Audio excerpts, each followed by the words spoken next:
Two white pieces were set on a chessboard. The countless black pieces surrounding them were packed tightly together, not even placed on squares anymore. Then, Ben Castell tipped the two white pieces over and took them off the board. こんなところでおしまいでいいかしら？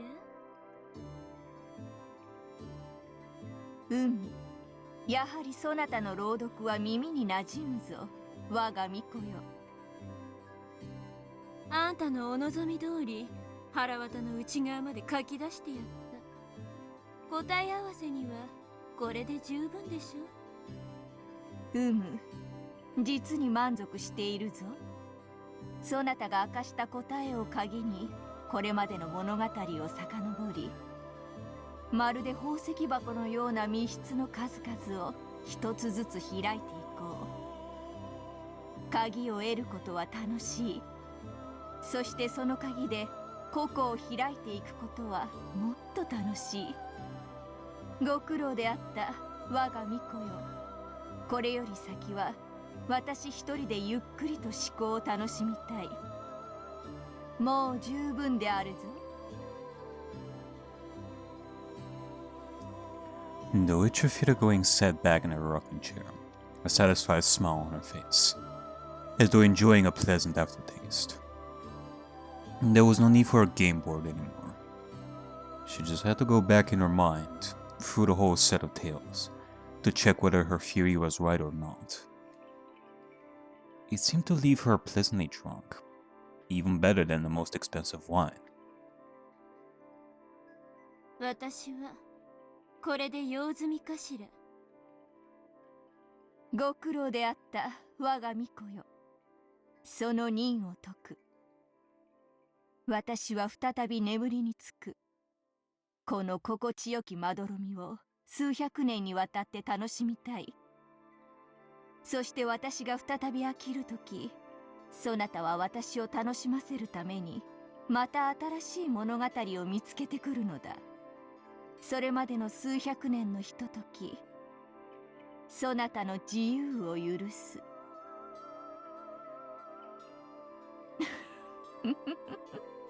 あっぱれであったぞ、ベルンカステル。かわいいかわいい我が巫女よ。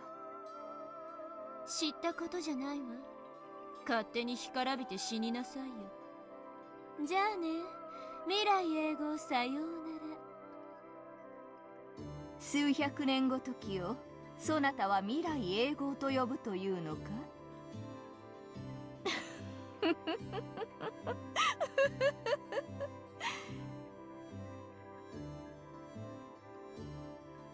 ？Federine's consciousness slowly faded away.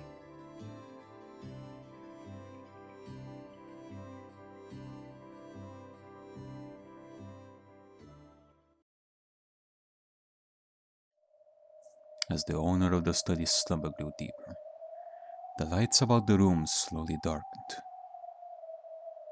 永遠におやすみ、アウアウローラ。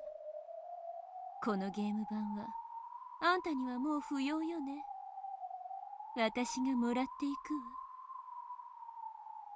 わ。Ben Castell reached out towards Berto's game board, which lay on the table in front of Federine's rocking chair, and tapped it twice. The game board and the pieces flew into the air, folded up and put themselves away, then landed on Ben Castell's outstretched right hand.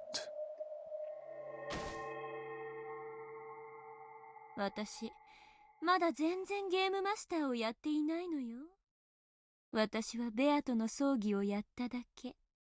そして腹渡を引きずり出しただけ。まだ何にもやっちゃいない。Ben Castell smiled twistedly. Then, the game board floated up once again, and whirled and folded itself above Ben Castell's palm.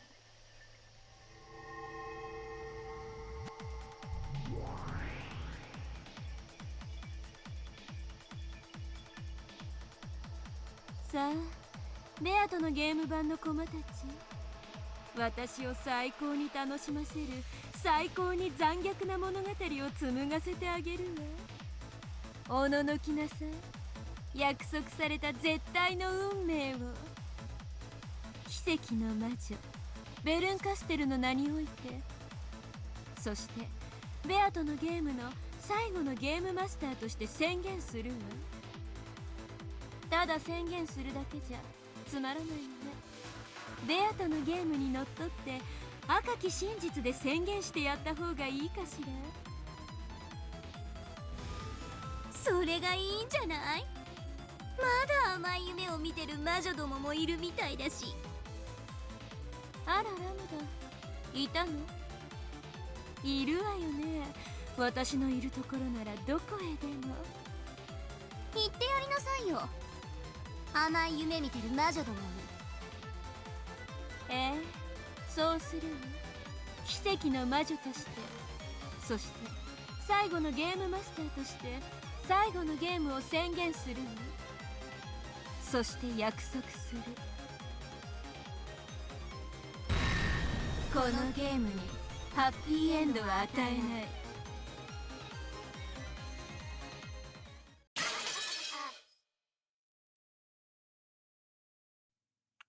Fantastic. What can I say?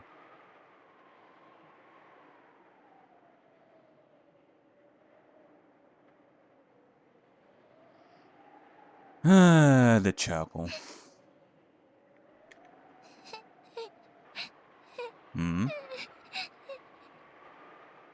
A single girl was crying in a desolate, quiet chapel.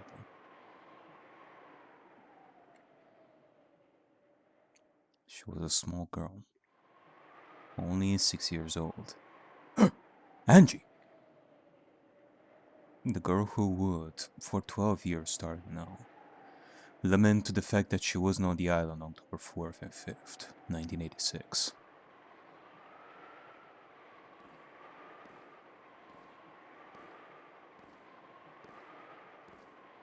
Then, a man appeared.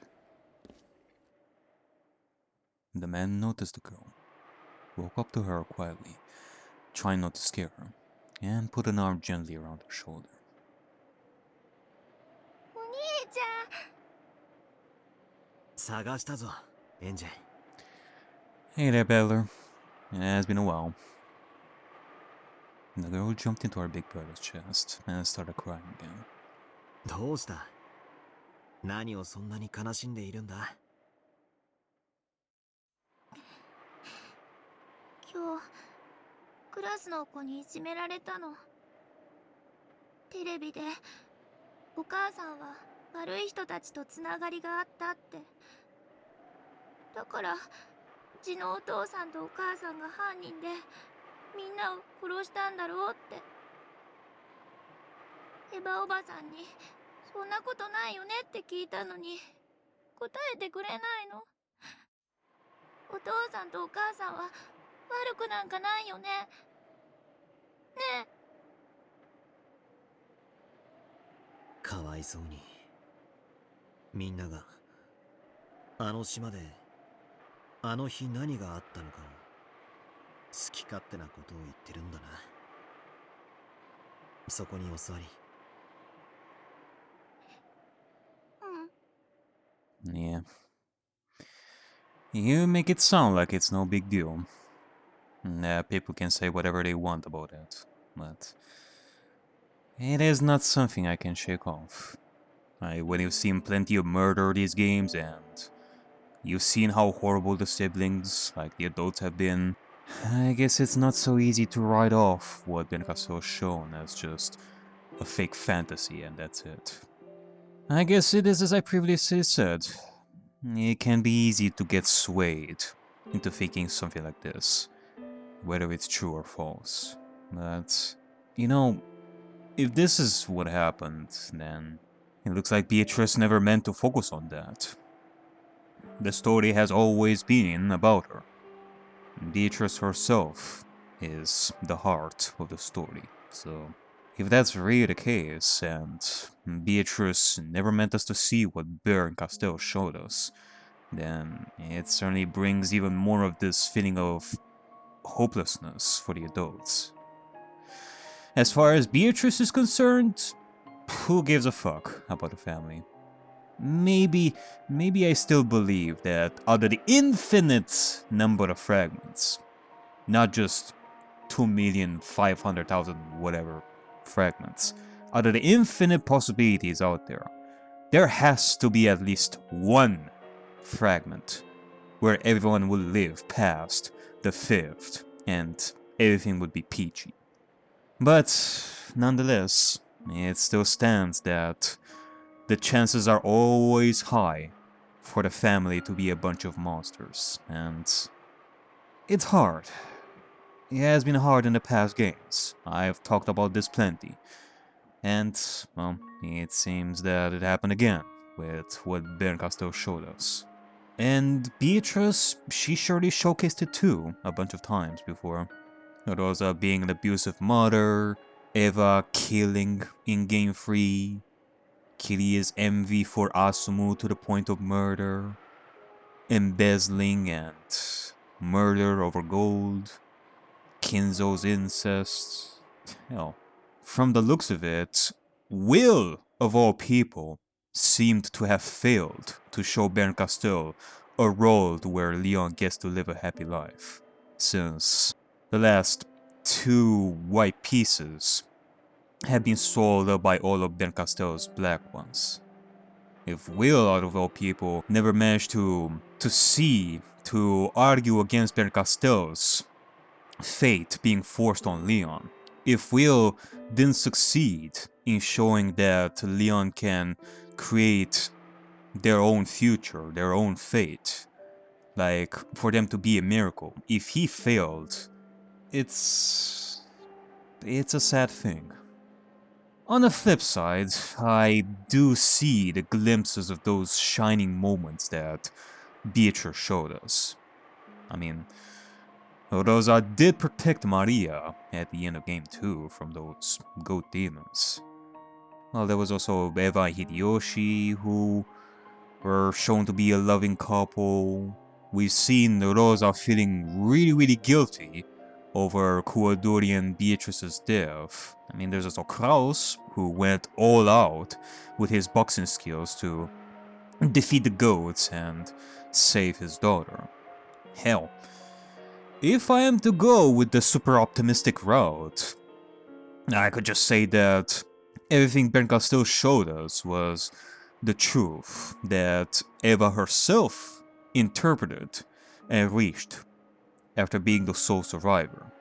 That she reached her own truth that Kirie never gave a fuck about her daughter, even if maybe Kirie lied for some reason and did care about her daughter, which in turn is like the one loophole like one can find for Bernkastel's red truth that she offered, which, well, it was not a complete sentence. I mean, who knows? Maybe the full red truth was like, this is all truth that Eva reached herself. But who knows? Maybe this is the same thing that happened with the stuffed toy Sakutaro incident. In the end, I accepted that it was a mass-produced toy, and you know what? It's okay. It is what you make of it that is important, instead of arguing for a much sweeter explanation like Rosa being part of the toy manufacturing company. But if I am to go with what Bernkastel showed us, what can I get out of it? What can Angie get out of it?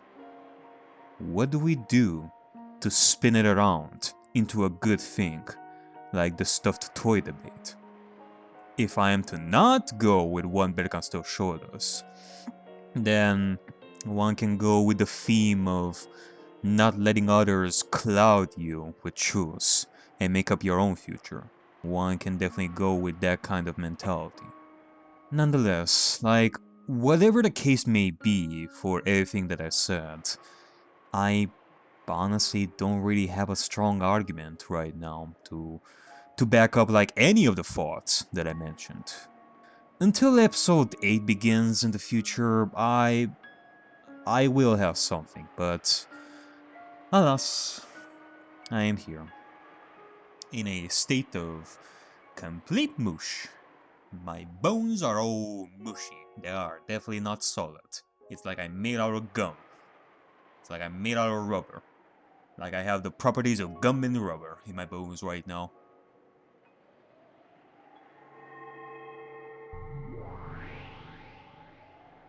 And the man pointed to the floor. A group of gold butterflies gathered there and created a chair.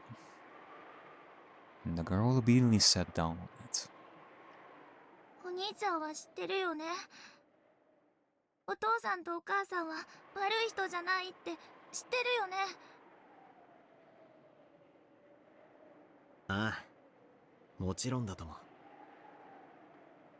誰も悪い人なんかいないって知ってるさ。じゃあ教えて。あの日何があったの？ロケン島で何があったの？いいとも。話してあげるよ。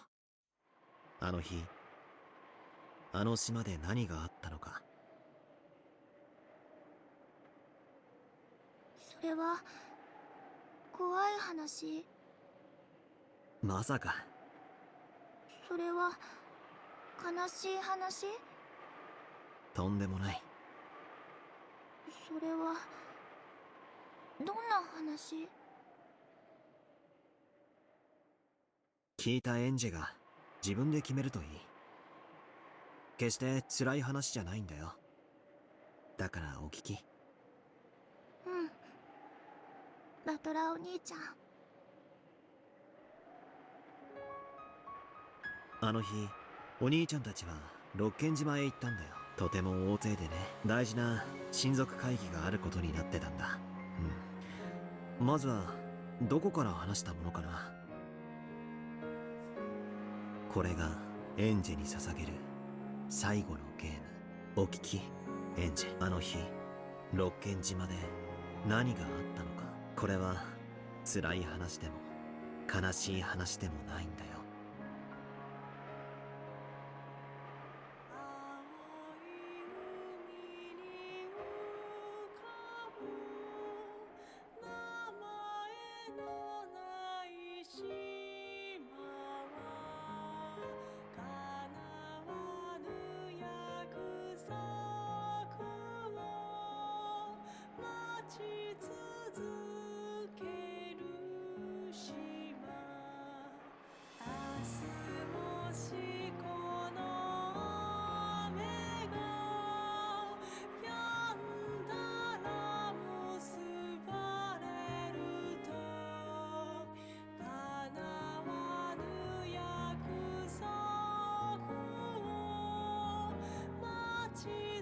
続